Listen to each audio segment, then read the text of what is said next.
Hi, Cheryl. Thank you so Hi. much for coming on the podcast. I'm really excited to chat with you. Thanks for having me. I love all the work that you do. Thank you.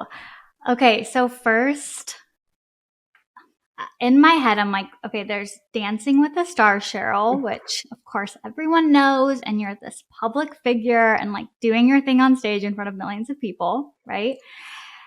And then I just think of like this version of you that very few people probably get to see. And this Hmm. version of you that's probably like your most authentic self, I could guess. Yeah. Um, and I want to kind of talk to with that, Cheryl, too. Like that, I want to dive into that Okay. version of you because I Yeah. love, I love your focus on mental health. I think that it's going to help so many people. So first, can we kind of just start with you getting into the public eye and how that came about and your career as a dancer and a professional dancer? Well, thank you for that. I mean, like, look, this is my most vulnerable side, I guess you could say. And something that I'm more like authentic, I think, when it comes to just my story. I mean, your story is your story, right? And I'm not a certified therapist or anything, but I do, believe it in therapy. Obviously, I'm currently in it and I will be for the rest of my life and have been. But how did I guess get here? It's well, ballroom dancing, I guess, is the reason, right? Thank God for the platform that has been given to me and I've been blessed with. And I've done Dancing with the Stars now for 25 seasons. And not 25 years, but 25 seasons. Um, but it has created such a, I guess, a huge platform in a way where, it's like, what's life after Dancing with the Stars? But for me, I never got into acting, never was really into that. I'm an introvert at heart. Mhm. I don't believe that you're both. I don't believe that you're either or. I believe that, you're a little bit of both. But for me, when I'm dancing, it's my release. It's my way of expressing who I am authentically. Like, I don't fake anything. You won't see me rehearse like facial expressions or anything like that. Like, it comes from an authentic place. And as a little girl, dancing was my way of expressing myself through movement because I wasn't able to talk. So, like, when it comes to communicating my feelings, I'm still learning how to do that, right? Like, because what you see on the dance floor is my authentic self, but without words, right? And it's through motion. But when I have now been in therapy like for over a decade, it has helped me put that motion into words, I guess you can say. And it because of Dancing with the Stars, I credit them solely really for giving me a platform to be able to talk about my experience. It's always been really easy for me to tell my story because it's my story. I love, love, love, love that. And I think like just the idea for me going on stage gives me so much anxiety. I feel No, it like, does. As I get older, it actually is worse for me, for sure. yeah. And like even just every recording I do, even though I'm doing this because I love it, I get so just like all of the things that could go wrong and in my head and like a little Right. anxious, Yes. you know? Me too, girl. Yes. So I can totally relate to that. But it is your authentic self. Like it's who you are. It's just a Hmm. version of you. But Right. being in this public eye, like, and speaking of mental health, right? Like Hmm. knowing that millions of people are watching you and I think it's like 700,000 people are watching you on Instagram. Do you have this sense of like when you're walking through the grocery store or the airport, like these people know me and I need to act like right? Yeah, I mean, it's really hard. Those are the thoughts that get really, really loud in my head. And as I've been sober now for over 3 years, they've gotten louder and louder. And that's why I say, like, I understand how you feel because, excuse me, my anxiety, I realize that I do have social anxiety. So when you ask me, like, what is it like to go and walk through the airports or go to the grocery store or whatever, be a normal human being and surrounding yourself with people that may just come up to you and, express whatever they want to express, it is scary for me because I used to numb through alcohol and I used to feel completely out of touch. And I always say that I'm a professional number because the thoughts in my head got really loud and I quieted them down by using alcohol. And now that I've been sober, it's like relearning again on how to do all of this and to do it and not care about what people think, and to also not believe your thoughts. We're not our thoughts. So it's like to try, and it's pretty deep, but like try to observe, your thoughts from just sitting back and just letting it be, and knowing that whatever feelings come up, that too shall pass. Speaking of being sober, congratulations. You've been sober for 3 Thank you. years, correct? Yes, a Okay. little over now, but yeah. I did dry January, and Yeah. something Congrats. thank you, but I love it and I feel so clear. Yeah. And something that two things I've noticed. One, people really don't like when you don't drink, when you're out with people They're drinking. bullying you. Yeah. Yeah. Oh I used my to be that God. bully. Yes. So when you became sober, was it something that were the people in your life like, you should probably, stop drinking so much, or were they shocked and it was something you were struggling with silently? Well, I'm an addict. So I think, though, for me to actually wrap my head around that, that is pretty a bold statement, right? To say I just did that just recently. So, like the fact that, my father was an alcoholic, I don't believe it's hereditary. I believe it's a disease. And I think we can be addicted to anything, right? Like you could be addicted to arts and crafts, my new thing, or you could be addicted to poison, and like you could be addicted to abusive relationships like I was, so there's like, it's just, I'm very excessive, right? I can only speak for myself. And it's either like go in or go home. Like this is what I used to do with all my drinking buddies. It was like, if you're not drinking, you have no place here. Right. So it's like this constant bullying. And I know what you feel because, when I got sober though, and I was kind of expecting this to happen, your friends change, right? So Mm, you no longer have that in common, nor do you have anything against them, but you have to kind of accept that, we all evolve as humans, and whether that is together with the same group of friends, then great. And if it's not, then great. It's like at the end of the day, I strive to grow, and that's my main thing, is that I don't ever want to feel stagnant. So with that has, my life's changed a lot. yes. And the numbing thing that you spoke on, I think is so real. And when you Hmm. stop numbing, it's probably quite scary to face Scary. Yeah. the reality and the truth, right? Yeah. Well, the feelings in general, like, look, I think there are so many different types of feelings, but sometimes you just can't label it and put words to it. And you have to let it be, because if you hold back the feelings and numb, it's going to bite you in the ass.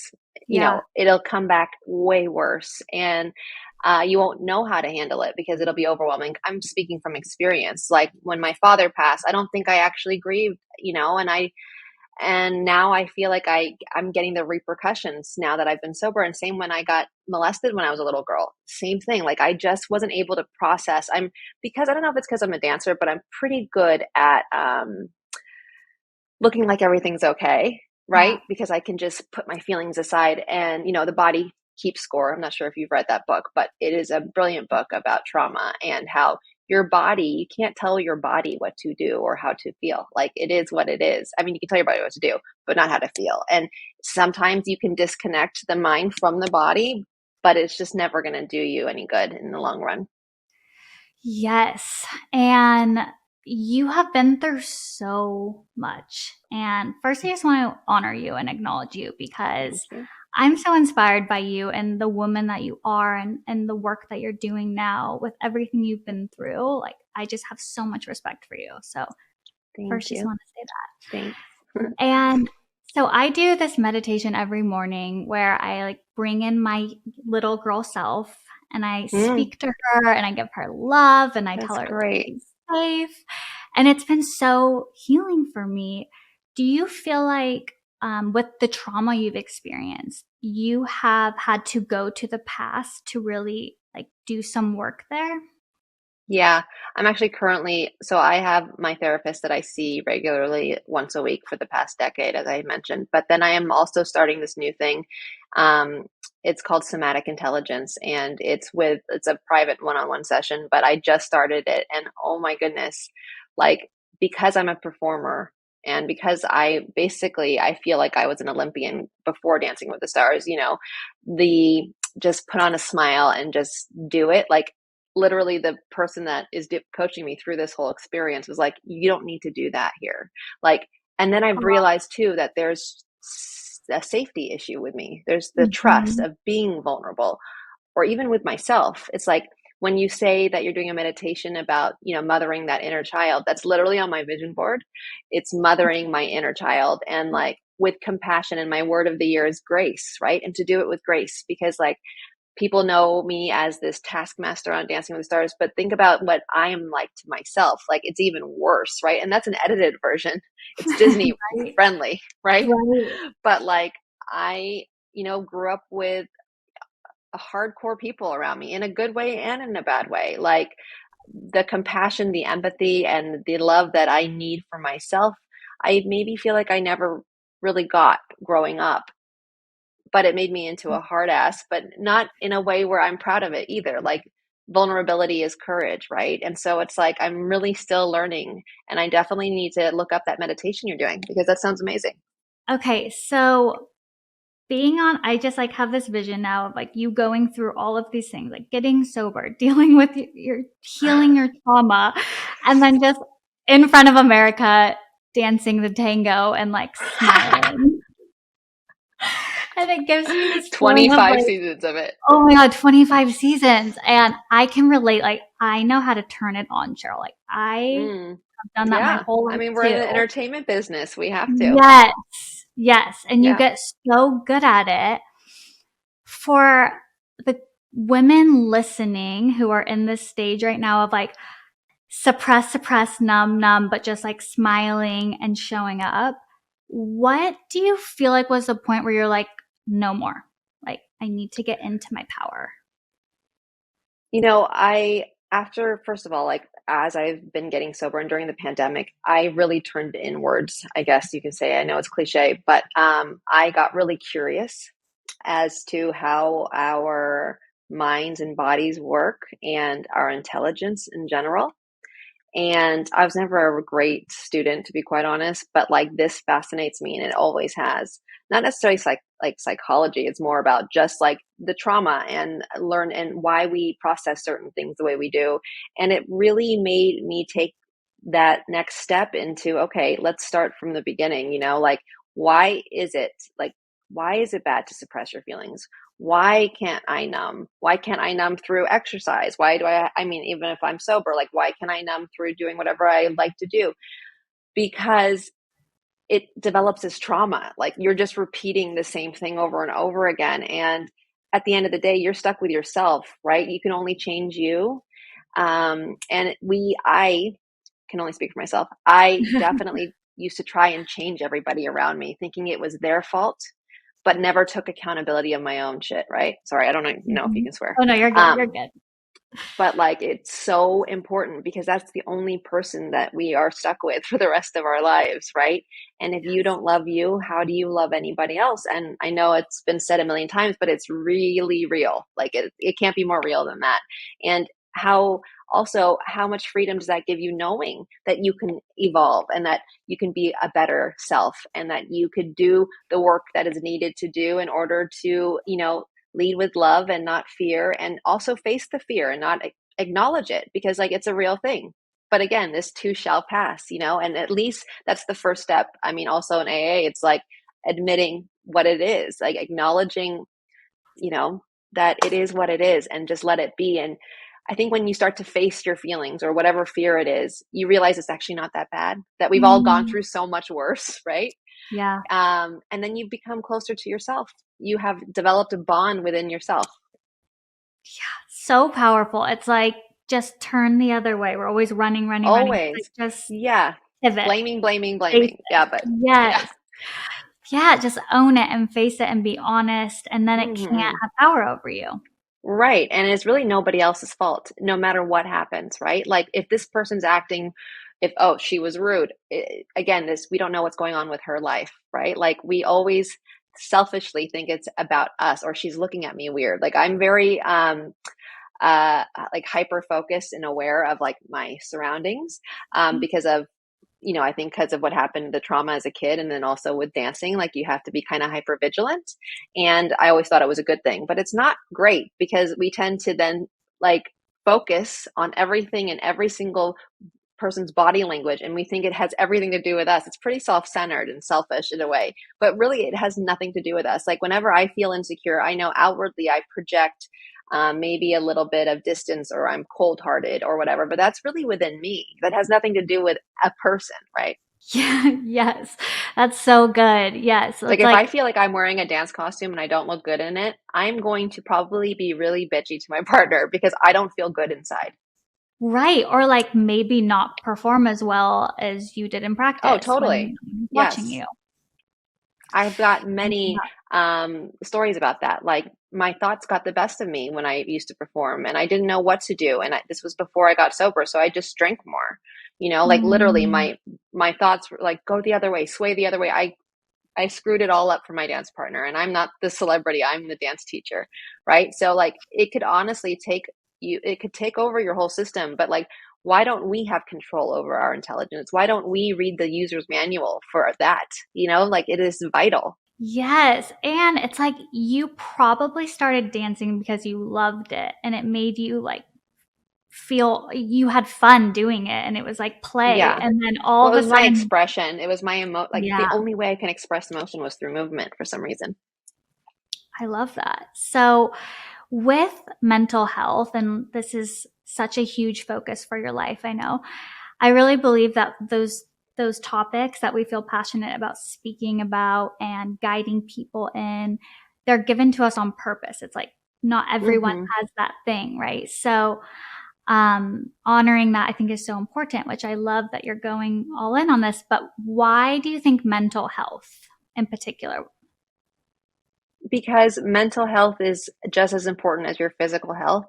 I've realized that without mental health, there is no physical health. I think that is the most important thing is like if we're not all there, here and here in our hearts, how can we even project any type of positivity or feel good? Like you can't just you have to feel good from the inside to be able to outwardly project, and that all has to do with your own inner work. And I realized that because as a little girl, my mom thought I was deaf when I was 4 years old, but really it was the PTSD that I was going through, right? And so Mm, I was never that girl who sat in the front of the classroom. Like I was the girl who sat in the back. I was a loner, kind of gothic. really? Grew Oh my God, grew it's so up too significant. fast. Girl, like when I first moved to LA, I had no sense of identity.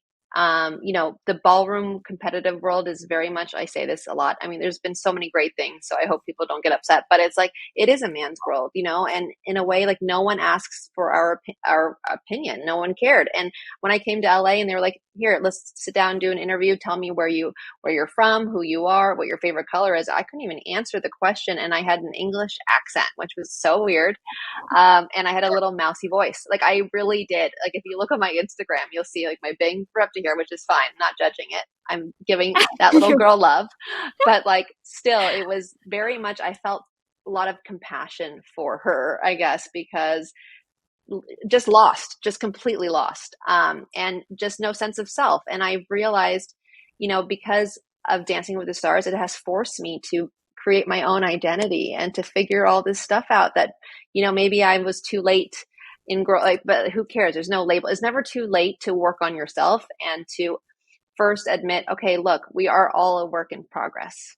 And it's important Yeah. to really, really know that, not necessarily preach it, but really know that and then act No. on it. Yes.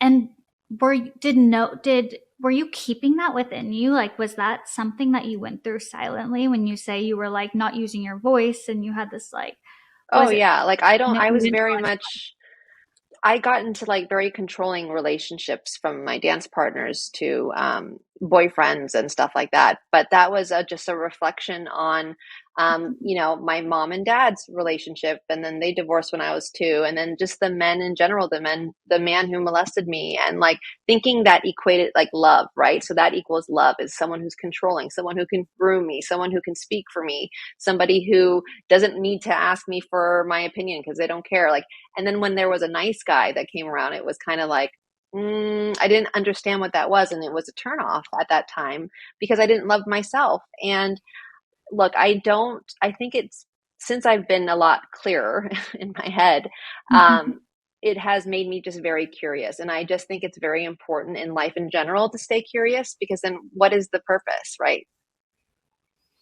Yes. Wow, that's really, really profound. It's you couldn't even recognize someone No. who was treating you right because you didn't even know where Mm-mm. to like categorize that or put that. So, watching back now, if you ever were to see like a clip of you 25 seasons ago to now, can you see that in your movement? Like, do you feel like you were more tense or constrained, or is it something you were just truly dealing with internally? I think it's the opposite. I think I was more free because I Mm, didn't put words to it. So then for me, it was kind of like, okay, there was no pressure, right? wow. So now, 25 seasons later, with the pressure of, okay, when I first moved here, I won twice in a row. I thought I was going to go back to Harlem with my dance partner and go back to competitive dancing and be a starving dancer. I never thought that this was going to be my life. So then why I didn't care so much. Now that I overthink and analyze everything and try to micromanage it all and so controlling, and I'm working on that currently, it has actually done the opposite, where I feel like I perform tense because I'm so worried about the outside that I'm forgetting my authentic self. And all I had when I moved here was one suitcase and my authentic self at that time. Now, I'm not saying that that's just as a performer. I, of course, now as a person and as advocate for mental health, I've there's so much growth. And I'm not saying like even as a performer there wasn't growth. There is so much growth. This is part of the growth, right? There's no judgment there. Yeah, no, I mean, the reason I asked you the airport thing is because I travel like every other week and I Uh-huh. look so insane sometimes. Like my hair will be just like Oh, I'm definitely look like, crazy. yeah, I look Yeah. crazy too. And I Hoodie, just, hat on top of the hoodie, mask. Thank God for yes. masks. It helps with my social anxiety, which is honestly real. Like now I'm like, oh, great. I can hide behind the mask. Oh yeah, the mask has actually, I'm sure, changed everything. But yeah, I think about that. I'm like, Yeah. I think that no one knows or cares who I am right now. But I Yeah. think that would be a lot of pressure every day. Well, yeah, It it just gets me kind of paranoid because I'm hyper vigilant. So I'm like, oh my God, this person has a camera phone, and I'm like, yes. who knows what I look like? But really, oh well, it Right, is or what it like you is, get in you an know? argument with your husband or something, like a normal thing, and someone's like live streaming you. I mean, Oh yeah, no, I yeah, that's couldn't why do I don't fight in public. yeah. You're like, "We'll talk about this later." Yeah, exactly. And the good thing is my voice is very monotone. So this is me happy, sad, angry. Yes, This is how I sound I always. I don't ever definitely yell. How would you define your version of being fully in your most authentic power? How do you know you're in your, like, highest self? Every morning, I realize with any hard thing I'm going through in my life or whatever, I realize that I'm the most vulnerable every time I wake up. Like that first 30 minutes is when I need to get my ass in a chair and meditate and journal, because if I feed my dog before that or walk her, it's like it really throws me off. And then I start to, instead of feel it in my body and allow it, I tend to easily, it's like a bad habit, right? Like I know how to do that. So, like, it's a professional, like, skill that I'm not proud of, but I could easily just write in my gratitude journal and make it, I could see the difference from when it's the morning or if it's 2 hours later. So, I know that, vulnerability, like my mother, she's Filipina, and vulnerability to her growing up, when she grew up in poverty in the Philippines before she moved to America, was weakness. In the Asian culture in general, it's not necessarily welcomed with open arms. And lately, I've realized, I mean, just recently, like a few years ago, Brene Brown, this whole thing, it's a movement. And I believe that it takes more courage to be vulnerable than it does not to be, right? Than to be this hard ass, girl who just, it looks from the outside in that nothing affects me, but that's not true. It's actually quite the opposite. Yeah, and I think it's so powerful too to other people watching you, knowing that you are real and you have a real life and struggles and Insecurities. Yeah. insecurities and Yes, fears. always. And people can look at you and say, like, okay, what I'm going through, I'm not alone. And it's just, I Mm, think it's so important. I talk to so many young yeah. girls, and this social media thing is it's so Oh real. my Like, goodness. I mean, I started Dancing with the Stars and there was no such thing, but there were message boards and that killed me, yeah. and it's like, and that's why I tell my story. Obviously, every time selfishly I tell it because it is very therapeutic every time I do an interview like this, or I get to learn more about myself. But mainly because I wrote a book years ago and that was the first time I ever um, professed my, child abuse. And the amount of emails and love and support that I got was just, Mm, undeniable. And it was so, it made me also not feel like I was alone, because there's a lot of shame, and, shame can honestly kill you, like if you hold it in. So yes, you have to let that go. And I know what you're you saying gotta too with, first say it and then let it go. Like yeah, first acknowledge it and love that little girl who feels shame, and just know that, you're not alone, period. never. Yes, period. That's Hmm. really good. So, what is next then, Cheryl Burke? What is going on in your Oh my life in the gosh, next so many 5 years? changes. Yeah, let's break it down. Well, let's start for the next 5 days. No, I'm kidding. Yeah, I 5 am hours. yeah, the next 5 minutes. Okay, well, I'm currently working on a dance program called Body Language, and I'm doing it with a certified therapist. And I basically want to share my experience of how dance has been therapeutic in my life and share it with the world, and do so Mm, in the comfort of your own home, no partner needed. And it's not a dance exercise program, it's just about being very much aware in your body and knowing how to isolate, knowing just feeling grounded, so that if you wake up on the wrong side of the bed and you're at work and during your lunch break, you're like, I got to get out of this funk. You just need to go to Body Language, quickly do whatever you want to do, however you want to release it, and feel better. Like it's simple, right? Very simple. And I think people get very overwhelmed with the word dance. Like you don't need to have any dance experience. You don't need to have a dance partner, but a lot of the dances are from dances you've seen me do on Dancing with the Stars. But nowadays there's no partner needed. You don't need to have any rhythm. It honestly is, your intention is to purely just make yourself feel good. so good. Oh, you tell me as soon as you launch this. I I'm will. I probably hopefully gonna it's be this like, year. Yeah. I love dancing, like, and I'm not a good dancer, but I love No, but dancing. it's okay. But that's why I like to say movement, because everyone moves, right? Like even Yes, if you can't walk, it doesn't matter. You can still move your arms and your upper body. And there's so many ways of moving that I think is not intimidating. And I think people need to know that any type of movement, when intentional about it, is great for the soul. yeah. No, my sister's a professional dancer, like Oh, really? long dancing career, and somehow, yes, they skipped me for sure. My sister But yeah, too, by the way. She has really? no Okay, good. idea. Her and I Yeah. should But chat. she could sing though. Nope, don't have that one either. No, no. It's Um, okay. You're so gorgeous.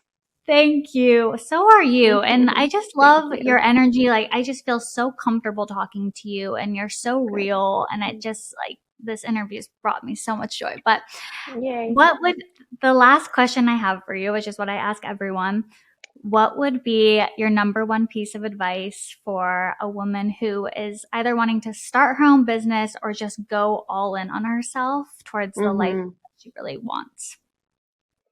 Well, do so with grace and do so with love and patience. Because Mm, if anyone out there is like me, I'm the most impatient person in the world and I want results, results, results. But there are no results without the journey. And I've realized this also on Dancing with the Stars.